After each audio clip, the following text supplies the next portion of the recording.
So, welcome everyone. Hare Krishna. Gina Tamilandasya Gananjana Shalagaya Chakshurunmilitam Yena Tasmai Shri Gurave Namaha. I offer my respectful obeisances unto my spiritual master, who with the torchlight of knowledge has opened my eyes, which were blinded by the darkness of ignorance. So the other day I was doing my japa, my chanting, and it occurred to me that actually the whole universe is in lockdown.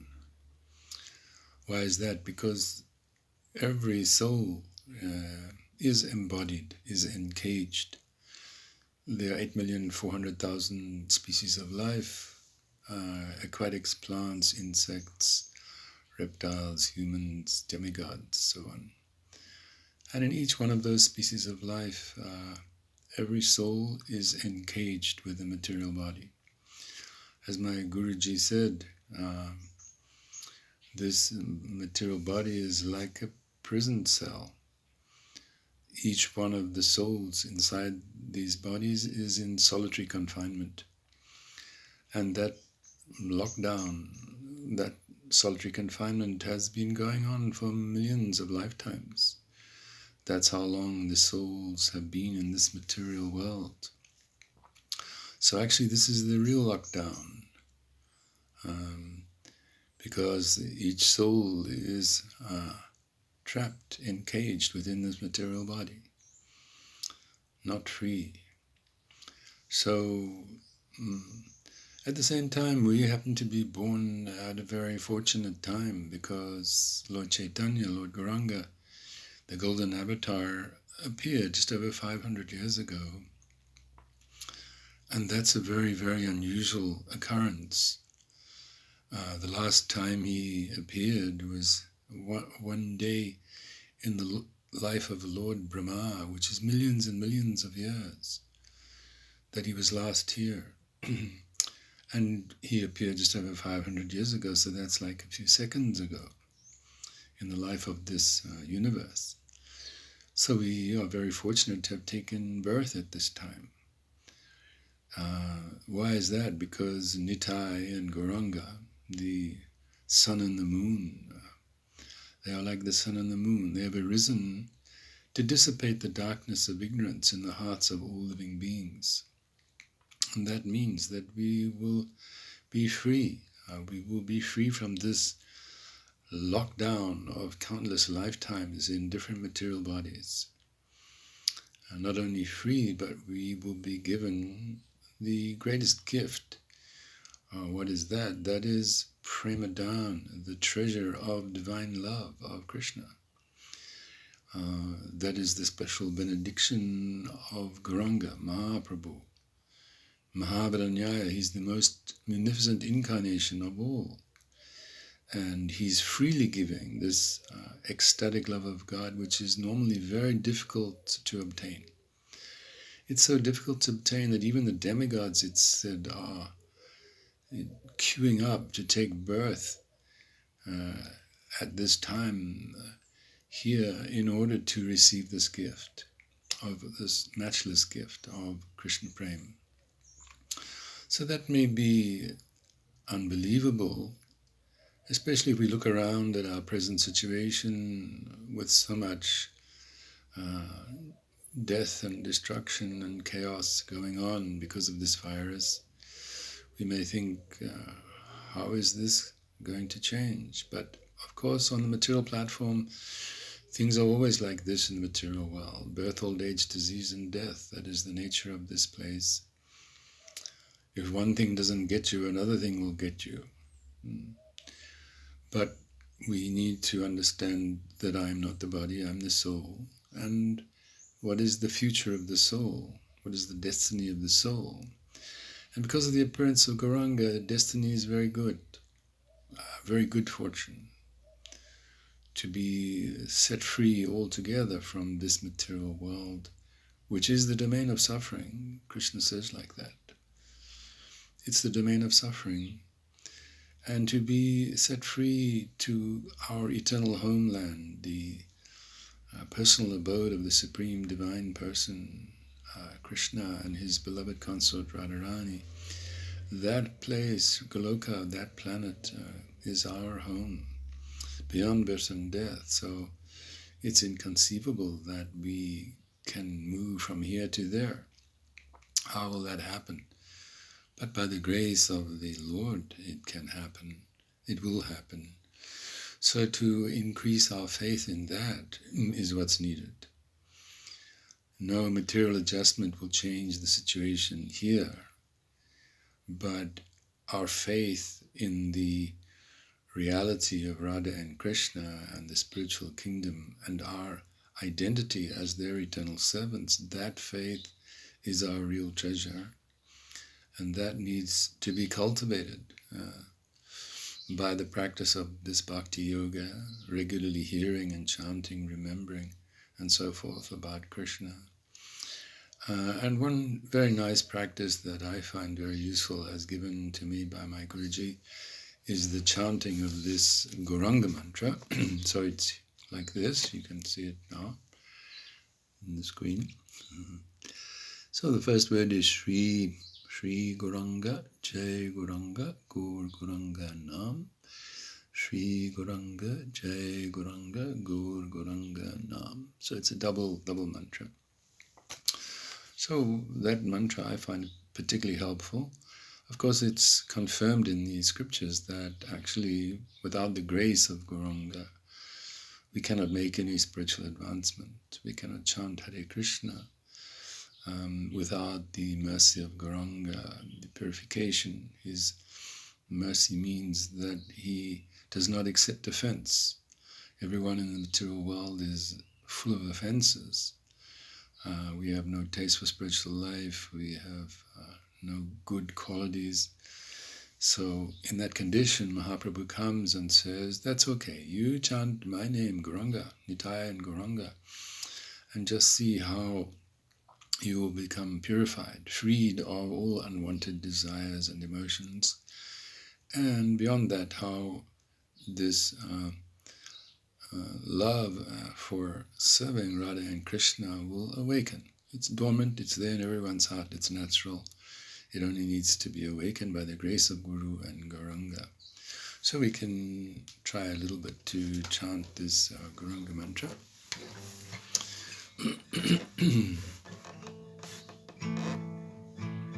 Shri Gauranga Jai Gauranga Go Gauranga Nam. Shri Gauranga Jai Gauranga Go Gauranga Nam. Shri Gauranga Jai Gauranga Go Gauranga Nam. Shri Gauranga Jai Gauranga Go Gauranga Nam. Shri Gauranga Jai Gauranga Go Gauranga Nam. Shri Gauranga Jai Gauranga Go Gauranga Nam. Shri Gauranga Jai Gauranga Go Gauranga Nam. Shri Gauranga Jai Gauranga Gauranga Nam. Shri Gauranga Jai Gauranga Go Gauranga Nam. Shri Gauranga Jai Gauranga Go Gauranga Nam. Shri Gauranga Jai Gauranga Go Gauranga Nam. Shri Gauranga Jai Gauranga Go Gauranga Nam. Shri Gauranga Jai Gauranga Go Gauranga Nam. Shri Gauranga Jai Gauranga Go Gauranga Nam. Shri Gauranga Jai Gauranga Gauranga Nam. Shri Gauranga Jai Gauranga Gauranga Nam. Shri Gauranga Jai Gauranga Go Gauranga Nam. Shri Gauranga Jai Gauranga Go Gauranga Nam.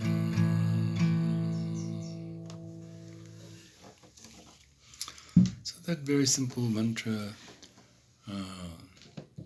is just a very, very powerful way to free ourselves of all kinds of unhappiness and doubts and anxiety and so forth. They're very simple. Gauranga is the supreme shaman, the supreme doctor, and his name and he and himself are the same. So if we can just hear that name, speak that name, we are receiving the loving mercy, the healing power, the love and healing of the Supreme Doctor. So I would encourage everyone, you can just chant anytime, anywhere, any place, and see for yourself how that mantra is non-different from the Supreme Lord, and his love is coming through his name. So I'd also like to read a little bit from a wonderful book here, Sri Navadvip Mahatmya by Srila Bhaktivinoda Thakur, also about the mercy of Gauranga. So this is chapter entitled The Story of Markandeya Rishi's Coincidental Arrival in Godrum Dweep. Once Markandeya Rishi, the son of Mrikanda, came to this island at the time of universal devastation.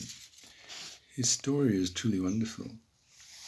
Although the sage had received a lifespan of 7 kalpas, he had to face great danger at the time of devastation because every place became inundated with water. The sage began searching for somewhere to stay. As he was carried away by the water, he thought, "Alas, alas, why did I ask for such a boon?" Only Sri Navadvip Dham, extending 16 koshas, remained to give shelter to the devotees, while all other places became inundated with water. Tossed about in the waves, the sage became unconscious upon reaching Sri Navadvip Dham. Surabi saw the sage floating in the water. Out of mercy, she carefully lifted him out of the water. Surabi is a desire-fulfilling cow, a magic creation. Upon regaining consciousness, Markandeya Rishi beheld the amazing Godrum Dweep. He saw that it extended for 2 billion miles and that it was beautified by countless flowing rivers and waterfalls. A variety of lush green trees and creepers adorned this place, and the birds sang the glories of Sri Gauranga. Gauranga. He saw a peepal tree that extended over 1 yojan, 8 miles, under which Mother Surabi was sitting. The sage, afflicted by hunger, said to Mother Surabi, "O Bhagavati, please save my life. Please remove my distress by feeding me with your milk." The compassionate Surabi gave her milk to the sage to drink. Having regained his strength, the son of Mrikanda again spoke to Surabi, "You are Bhagavati, you are my mother. Your illusory energy is spread throughout the entire universe. Without thinking properly, I asked for a boon to remain alive for 7 kalpas. Kalpa is millions and millions of years. But, O mother, the time of devastation is fraught with much distress and trouble, and therefore completely devoid of happiness. O mother, what shall I do? Please be merciful and tell me how I can be freed from this unhappiness." After hearing his words, Mother Surabi answered, "Stay here and worship Sri Gaurahari's lotus feet. This Navadvip is beyond material nature and is therefore never destroyed. Although the material eyes perceive it as extending for 16 koshas, the supreme realm of Vaikuntha is eternal and completely faultless. Here, space and time are always above material existence, and no one here knows anything about the material illusory energy. Please behold this wonderful Navadvip Dham. It is surrounded on all sides by the virtuous river Viraja, which separates the material from the spiritual world. Each part of this Dham measures 2 billion miles, and its center is the grand town of Mayapur. The 8 islands of this Dham are likened to the 8 petals of the lotus flower. Antadweep is in the middle and is like the stamen. All holy places, demigods and sages reside here, worshipping Sri Gauranga. O Markandeya, you also should take shelter of Sri Gauranga Mahaprabhu's lotus feet, knowing them to be the only true wealth. Completely give up the desires for sense enjoyment, bhakti, liberation, mukti, etc., and take shelter of pure bhakti dharma. By worshipping Sri Gauranga Mahaprabhu, you will quickly attain the fruit of Madhurya Prem. When Prem appears in someone's heart, it drowns him in the nectar of Sri Krishna's various loving pastimes. He will attain the shelter of Sri Radha's lotus feet in Vraj, and his heart will always be immersed in service to the divine couple. You should clearly understand one thing. By serving the Lord, one can attain incomparable happiness. In impersonal liberation, the happiness is only insignificant and imaginary. After hearing Surabhi's words, Markandeya Muni folded his hands and asked, "If I serve Sri Gaurahari's divine feet, what will happen to the ripe and unripe results of my fruitive activities?" After hearing his question, Mother Surabhi explained the essence of all established philosophical truths, Siddhanta. There is no consideration of rules and regulations in the worship of Sri Gauranga. When you call out the name of Sri Gaurahari, Gauranga, all of your karma is destroyed. You will not experience difficulties anymore, and your disease of material existence, repeated birth and death, will be removed for good. Not only is karma destroyed, the result of mental speculation, gyan, is cut at the root.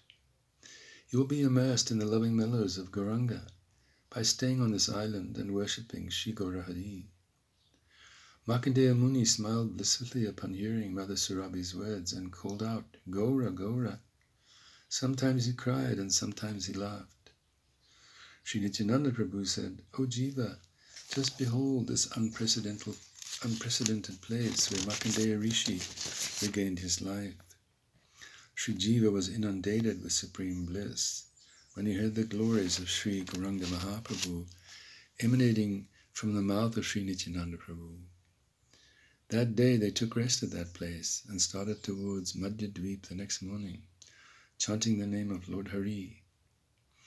Knowing that service to Sri Nityananda Prabhu's and Sri Janava Devi's lotus feet is the essence of life, and holding the order of Sri Nityananda Prabhu on his head, this insignificant and lowly Bhakti-Vinod is describing the magnificence of Nadia. Hare Krishna.